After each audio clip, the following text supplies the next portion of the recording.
Assalamualaikum warahmatullahi wabarakatuh. Perkenalkan, nama saya Novita Asfari dengan NIM 240400501 kelas D. Pada kesempatan kali ini, saya akan menjelaskan teori-teori pembelajaran yang berkembang dalam dunia pendidikan dan juga pentingnya motivasi belajar dalam meningkatkan hasil belajar. Adapun materi pertama yaitu teori-teori belajar yang berkembang dalam pendidikan. Teori belajar memberikan landasan bagi pemahaman tentang cara siswa memproses informasi dan bagaimana mereka terlibat dalam pembelajaran. Berikut tentang beberapa teori utama yang berkembang dalam pendidikan. Yang pertama, teori behaviorisme yang dipelopori oleh tokoh-tokoh seperti B.F. Skinner dan Ivan Pavlov menekankan bahwa perilaku individu dapat dipengaruhi oleh stimulus eksternal dan pembelajaran terjadi melalui asosiasi antara stimulus dan respon.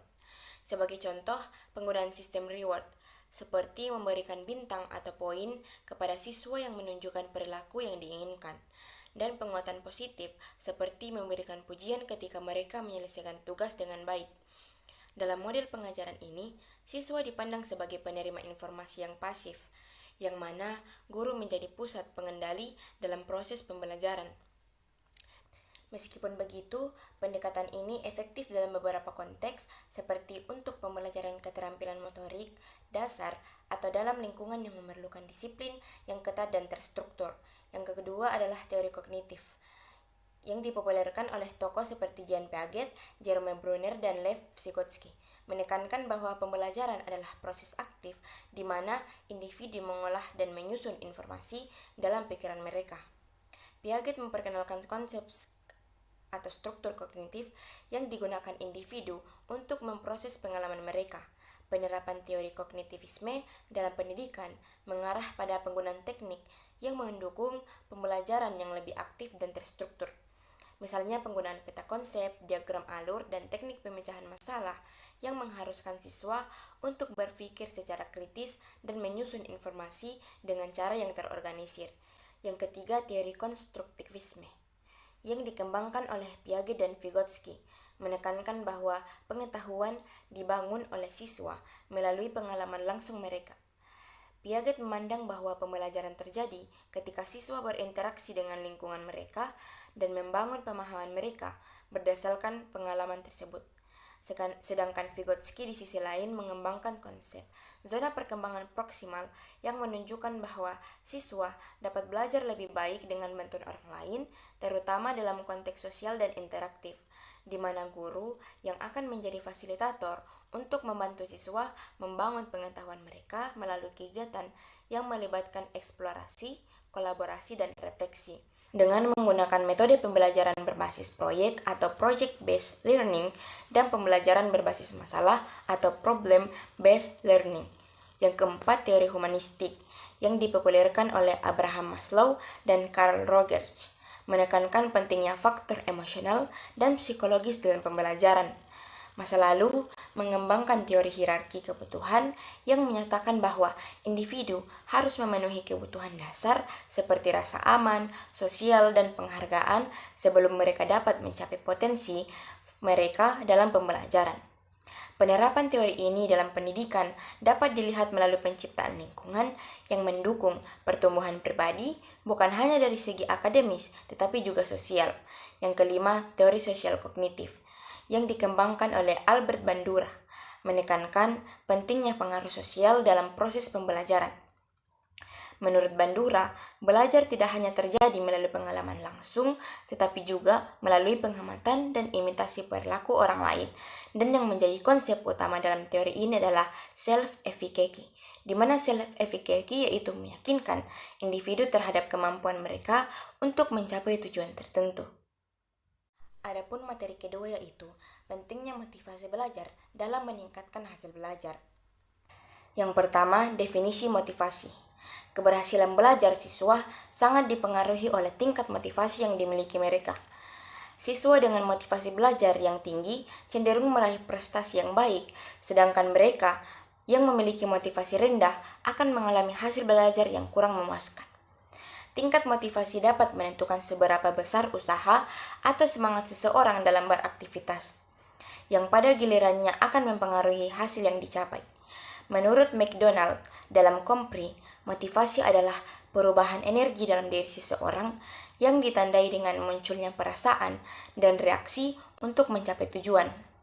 Dengan kata lain, munculnya motivasi seringkali berhubungan dengan perubahan energi yang dapat disadari atau tidak. Woodward dalam Wina Sanjaya mengungkapkan bahwa motivasi adalah kumpulan faktor yang membuat individu melakukan kegiatan tertentu untuk mencapai tujuan. Oleh karena itu, motivasi dapat mengarah pada perilaku yang mendukung pencapaian tujuan seperti yang diungkapkan Arden dalam Wina Sanjaya. Kuat lemahnya usaha seseorang dalam mencapai tujuan ditentukan oleh kekuatan motivasi yang dimiliki. Yang kedua, prinsip-prinsip motivasi belajar. Berikut adalah beberapa prinsip motivasi dalam belajar. Yang pertama, motivasi sebagai penggerak aktivitas belajar. Seseorang belajar karena ada dorongan yang memotivasi. Motivasi adalah dasar penggerak yang mendorong individu untuk melakukan aktivitas belajar. Minat yang merupakan kecenderungan psikologis terhadap suatu objek yang berfungsi sebagai motivasi.